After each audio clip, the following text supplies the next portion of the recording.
Welcome back to another episode of the Brew and Ink podcast. This is season 3.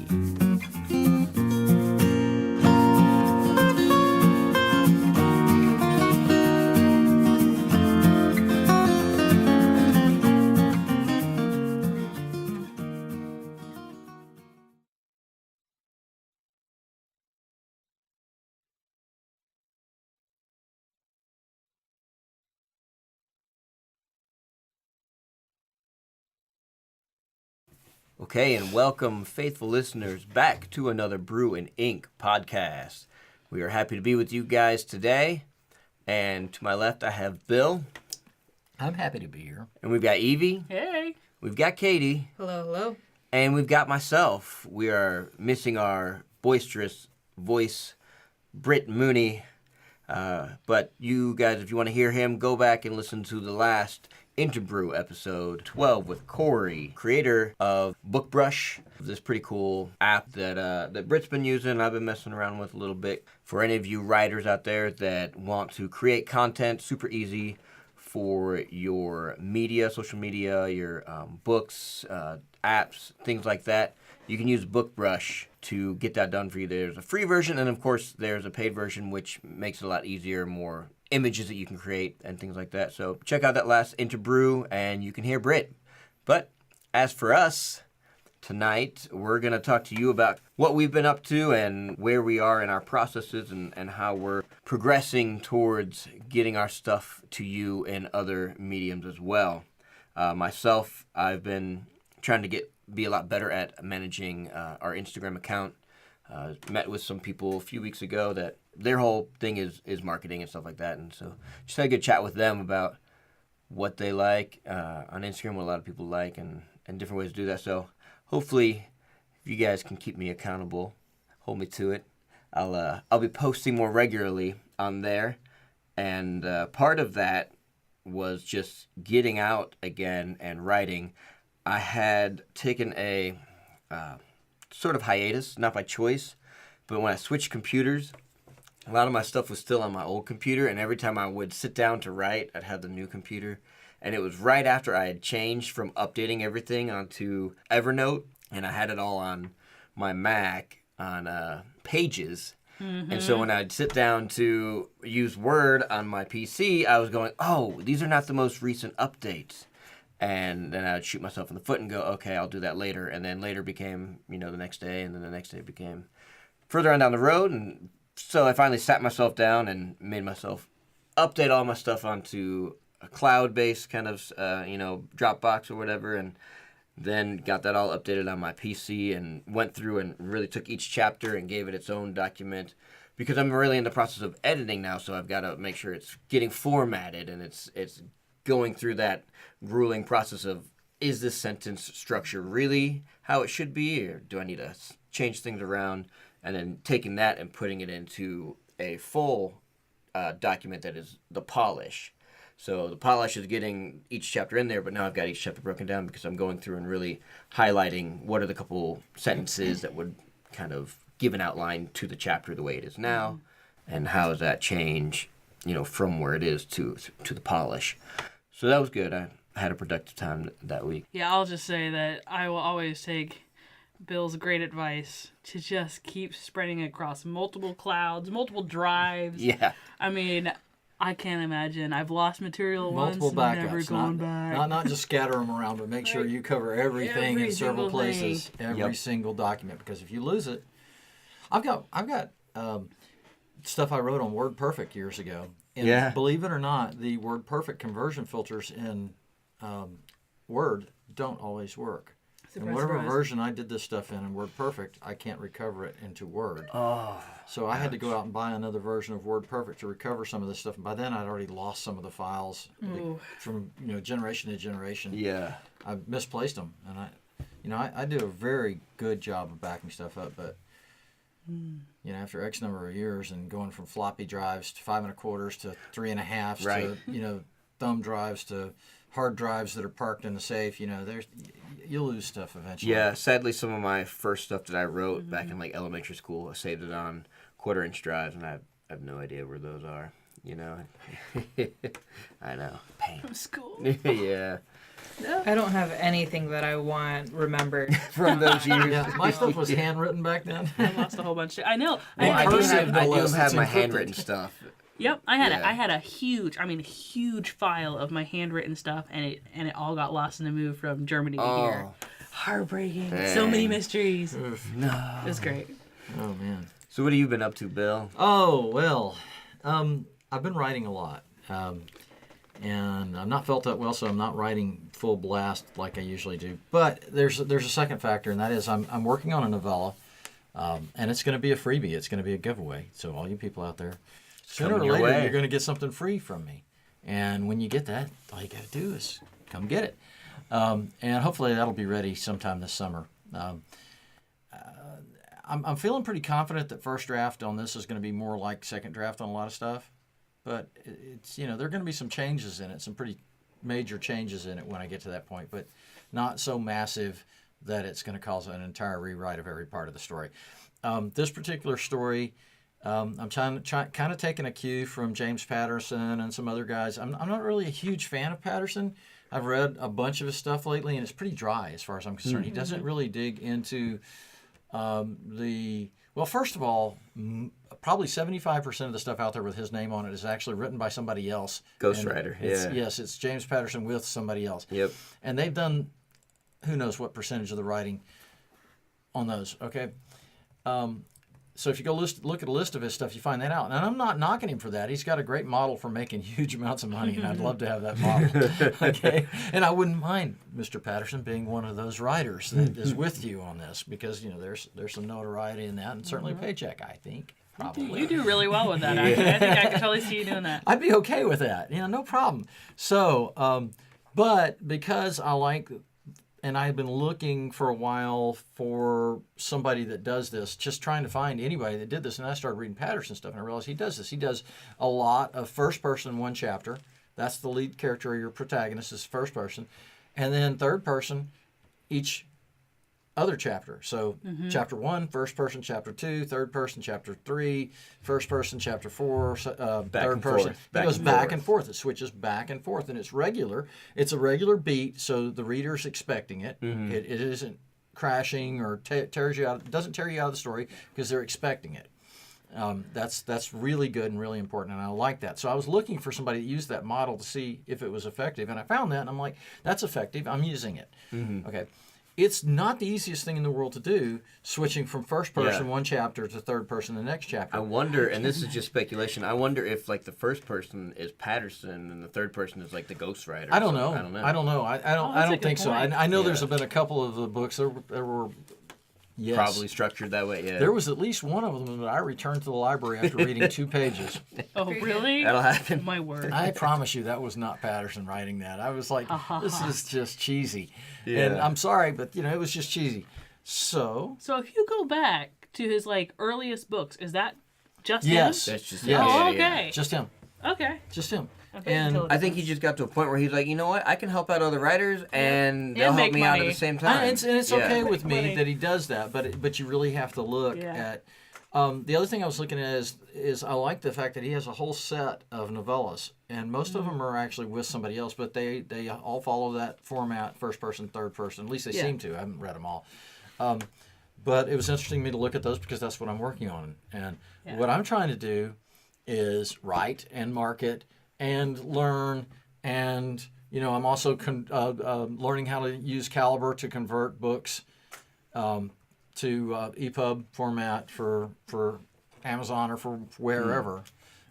For my readers, for goodness sake. When I send a book out to a reader, I want them to be able to pick the font size because half of my readers are 19 and the other half are 90.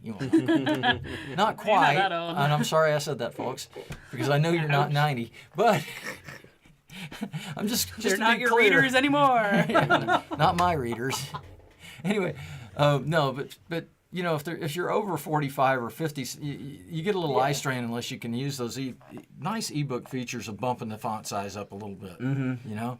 And send everybody out a PDF. It's always a pain because every time somebody looks at it on a different device, the font shows up differently, the margins show up different. Surprisingly, how many things can change on a PDF? You think it's a locked-in format. It's not. Yeah. Different readers read them differently. So learning how to do all that stuff, that's a huge learning curve. There's a lot of it to do. I'm really enjoying it, though. I'm on a deadline on my first draft on the story, and it's one of the characters in my novel, as yet unpublished novel, Armed to the Dentures, which is about 6 little old ladies in a nursing home who lose their nursing home and wind up out on their own or as a group, and want to go after the guy who robbed them blind and took their life savings and get it back. They go and take care of business. Mm-hmm. This story about them is actually, the novella is actually about these people that are in their 70s, 80s now, and I'm taking each one of these people and writing a novella about them. And the first one is called Kate and Minnie. It's about a character named Minnie who, as a young person, got involved in a criminal life back in the early 1940s. And, hard to imagine, sweet Minnie. Sweet little Minnie. Anyway, so it's a lot of fun. I thought it was going to be funny. I thought it was going to be more tongue-in-cheek. But when you start writing about people's real lives, you start exploring relationships between two sisters that run away from home, essentially, and get involved in a life of crime. It gets a little tougher. You can't just be, all tongue-in-cheek and funny. There's stuff you got to deal with there. And so I'm going to hand it over to Evie. What you been up to? I've been doing great. I kind of feel like I've had a little bit of a revelation. I mean, I'm sure by now y'all have figured out I'm the baby writer here. And I always feel like I keep hearing people say your first book is going to suck. And I agree. I deeply agree. And I'm just sitting there going, man, my characters are so flat. Not after the 23rd draft, though. I mean... Yeah, but I'm only on like my, maybe 10th. I still got about 50 You're halfway there. But, so I kind of decided to do some research to get on Pinterest. I love Pinterest. Pinterest is my friend. On my page, which I post a lot of the Brew and Ink stuff on, I have a link to Pinterest, which is literally the site I use for everything that all the inspiration. To get your inspiration, yeah. No, actually, I know. Literally have a page. It's just, this is what I use to write. And I have this one character who's definitely not a main character. And he is fantastic. He's trying to steal the show. Yeah, everything that you can imagine, from backstory to personality to weird issues to quirks. And I'm sitting there going, okay, well, that's nice, but how do I apply this to my main character? And every time I try, I'm like, boy, she's really boring. Which, it's funny, we're going to go back to what Katie said so many times before. I don't want to write a flat female character who's just kind of having things happen to her. Strong, independent are not character traits. Yes, exactly. And that's exactly what I don't want.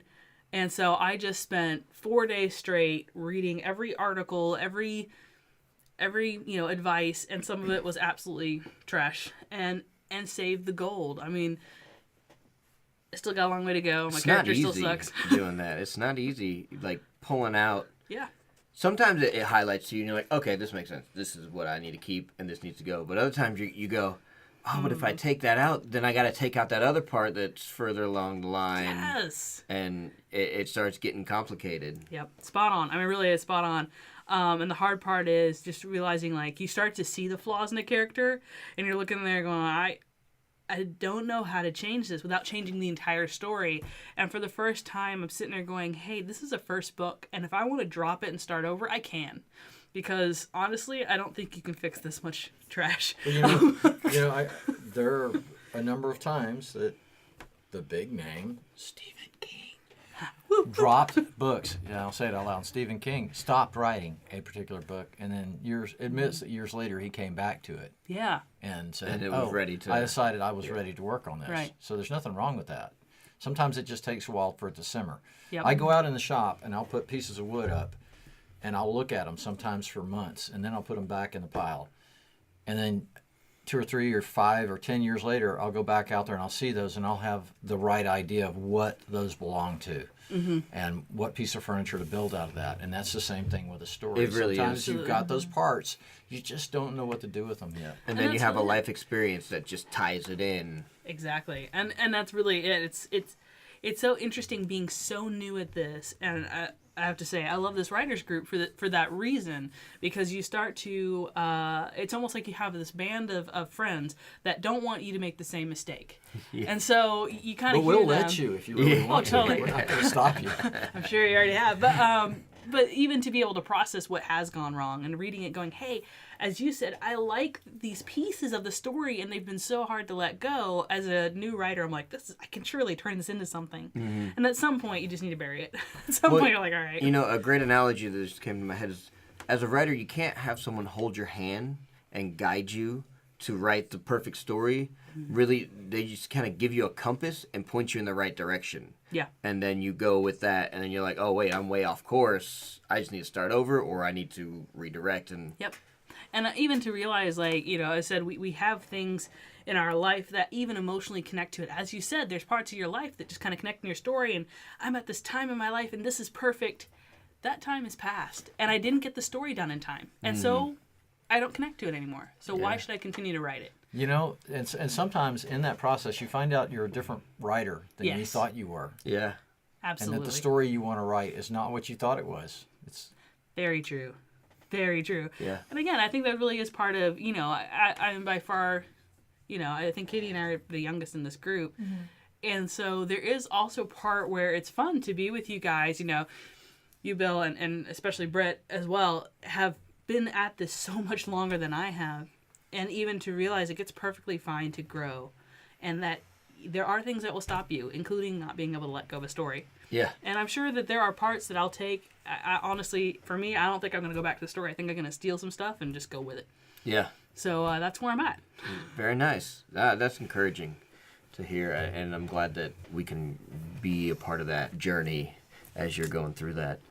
Well, tonight you're also going to hear part of the journey further in the story, written by Katie's character, and so look forward to that. But first, we're going to turn to Katie and see, what have you been up to?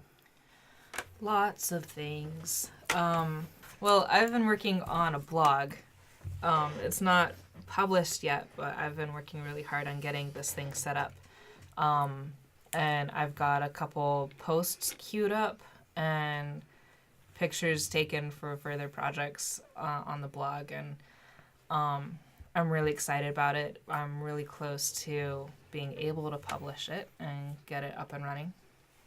I've done journaling for a long time off and on, and I used to be on LiveJournal and just wrote regularly. I loved the platform, and since LiveJournal got taken over by the Russians and everybody left, I haven't found a platform where I feel really comfortable communicating in that same way. Like Tumblr and Facebook just don't cut it. Mm-hmm. And so I'm really looking forward to having this blog set up, and it'll serve as a platform for keeping people in the loop when me and my husband and our baby go traveling this September. But it's called The Mother Loaf, and it was spawned by a joke, because most things I do are for jokes. You know, what The Mother Loaf based on the idea of taking a sourdough starter with us when we travel abroad and just documenting the life of the sourdough starter and the flavor it might take on. I did this with a kombucha SCOBY when I was living in India. I picked it up in Nepal, and it traveled with us all over India, and then Greece and Kyrgyzstan and Israel, finally back to the States. And figured I could do the same with the sourdough. So I've got... That's a cool little experiment. Yeah. I like that. So in the works, I've got a food, travel, family, writing, craft blog. Yeah. So that's in the works. I just almost finished a dyeing project today, which was cool. That's taken a lot of research. And as in D-Y-E. Yes. No, right? I was like, okay, you know, we know Katie. I mean, I've done some butchering recently too, but that's nothing to do with the mortician arts. I take it. What were you dyeing? A wrap. Okay. Woven wrap made of Osnaburg fabric, which is a type of muslin that's a little almost 5 yards long that will be used to carry my child. Oh, cool. When I have it. So, like, just tie it to me. And so it's a baby carrier. But the reason I picked this was so that I could carry the kid and carry my backpack. Because not going without a backpack is a non-option. And so it's really pretty. Muslin's a great fabric too, especially for like hiking and backpacking and stuff like that. This stuff is much stronger material than a regular muslin. Mm-hmm. But lightweight and breathable. Yeah. Just writing these blog posts and about me pages and this, that, and the other. Working on a newsletter for also the traveling. Lots of writing, just nothing for particular creative, like fictional project. You did say you're working really hard on progressing your D&D character. That's right. Yep. Poor Adelaide Schrumpeder, they're about to experience the horrors of the Feywild, and it's going to be very exciting. Nice. That's always creative. Yeah. I love D&D just for that aspect. Like, it appeals to the writer in me. Sure. Like, you get to play with character, you get to play with these crazy wild settings, and yeah. You get to play with your crazy other players and all the shit that they throw at you and screw up the plot and your plan, and it's a lot of fun. Yeah. I love we D&D. had something good. Yeah. Nice. It's not driving me crazy. And what about you, Britt? Crickets. You're so quiet, Britt. Yes. Shortest segment ever. We love you, Brett. We miss you. Yes. Come back to us soon. Yes. So Britt has been gone for about 4 days now at a writers' conference. And so he's on his way back right now, long road trip, and we'll be happy to hear from him, and I'm sure he'll have updates for you guys all next episode, and we look forward to that. But right now, we're going to move on to the story portion of this episode. So last we heard from the French-Canadian bartender Henry, and he had some things to say, but he also implicated a lot of characters and other things. And so now we're going to be talking to Tabitha and see what she's got in store for us.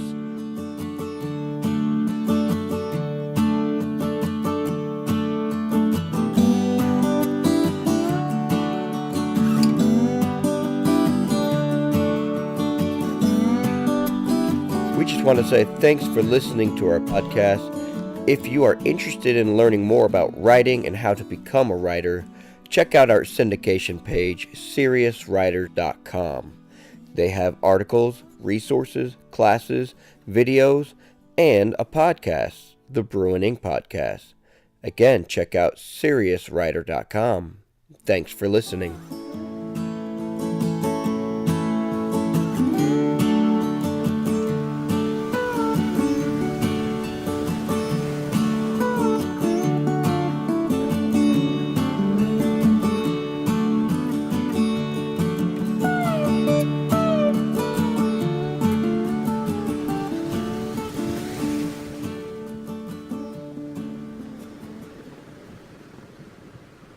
Midnight showing. Mr. Wolf, good to see you again, though not under these circumstances. Oh, what? Dr. Wolf. Silly me forgetting something like that. Did you finish your book? Druids of the Plagues or something or other, right? The Druids were powerful, totally in tune with ley lines and auras, but the whole human sacrifice to the moon is a little frightening and completely over the... Oh, right. Sorry. Of course you've got some questions, that's why you're here. I just get really chatty when I'm nervous.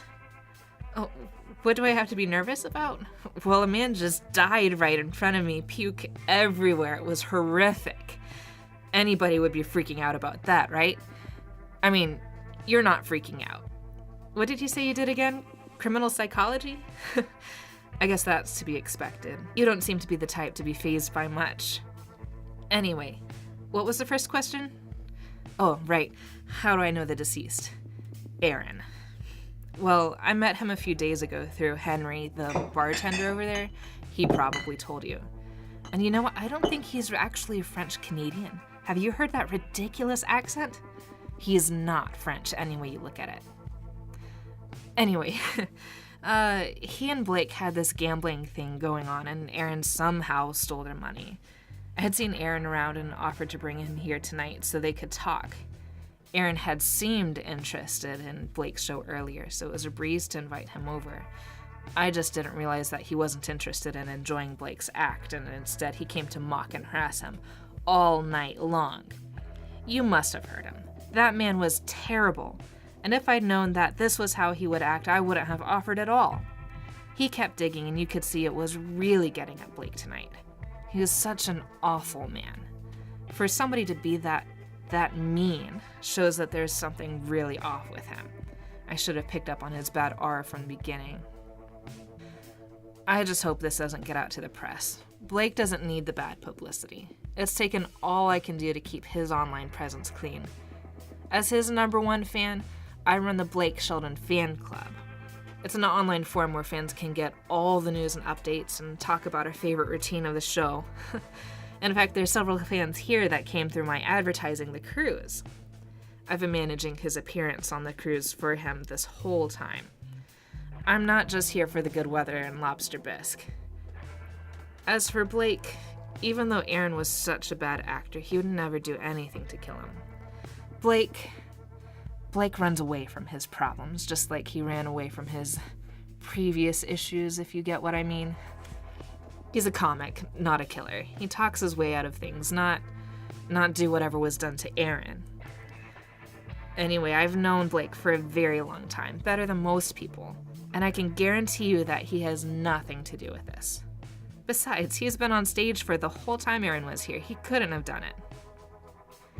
I'd bet it was that other woman, Abigail Goldstein. She's the one who brought the drinks over. The waiters are supposed to do that, but she had her hands all over those drinks.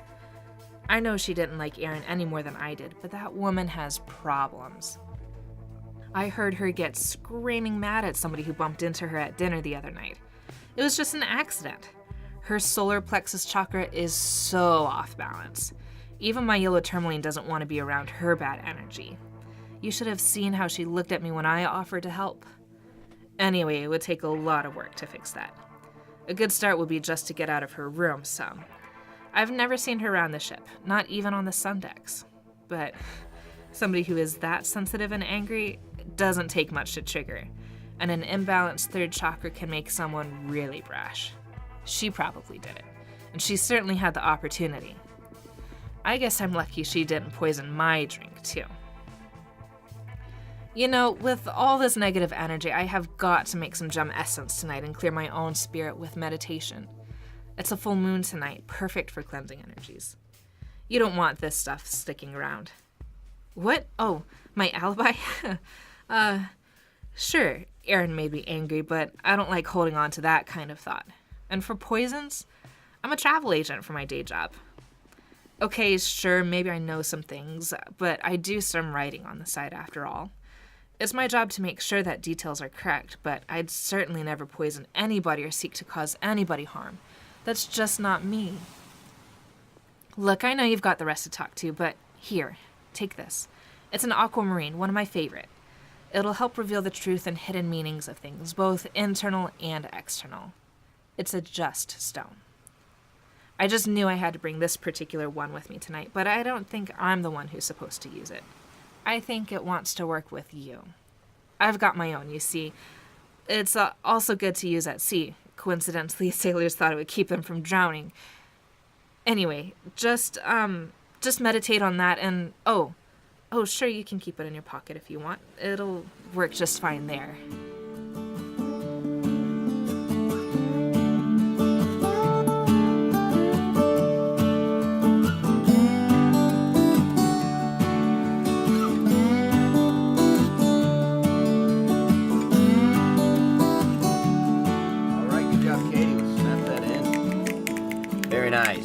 So that is Tabitha's side of the story, and we'll see where we go from there. Basically, you guys are going to have the options to now look into do we want to follow up with Abigail, who has just been Brutally accused. Yeah, brutally accused.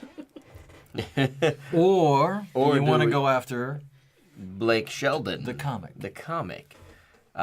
We haven't heard really from him. We know he has involvement with the... Blake's a wonderful human being. Yeah, he would never do anything. So this is episode 3. For those of you, if you're just jumping into this part of the story, you can go to our webpage, www.brewandink.com, and you can read the last 2 episodes, or you can just go back on the podcast and start at episode 1. You can start at episode 1, season 1 if you want. It would take a little while to get caught back up to here. So I would just stick with this story if that's where you're at for now, and then go back and listen to our old stories. But if you have hours to waste, Yes. long car ride, Oh, yeah. That's what podcasts are great for. Boneyard was a great story. Yeah. No, when I was going back and compiling it together, I was like, oh, yeah, I forgot that happened. I was like, oh, yeah, this section was good, too. Or Carl Jr. So, yes. He was a throwaway character to start with. Right. You had more invested in him than I He came- did. he I didn't got expect to brought hear back. from him again. I thought he was hit and gone. You know? Right. Carl Jr. Show It was back just a up. joke, you know. He's Yeah, just to get you interested in that story. There you go. He blows up. As Britt likes to say, he blowed up real good. yeah. So yeah, go to our webpage and check us out on Instagram, Brew and Ink, also on Twitter. And as always, raise that glass to inspiration. Keep being inspired, keep writing, and we'll catch you guys next time.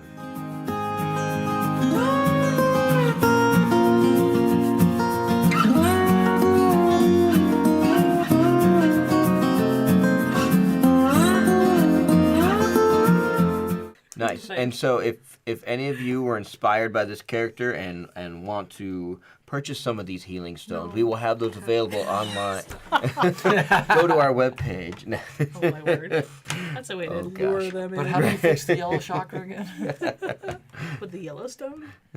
Yeah. Yellowstone? By focusing on a yellow dot about the center of your navel and making it like just meditating So on navel that and gazing. thinking about it. Really? until it gets We're bigger and just officially going to encompasses navel yourself gazing. and, There you while go. eating Yeah. yellow peppers with hummus.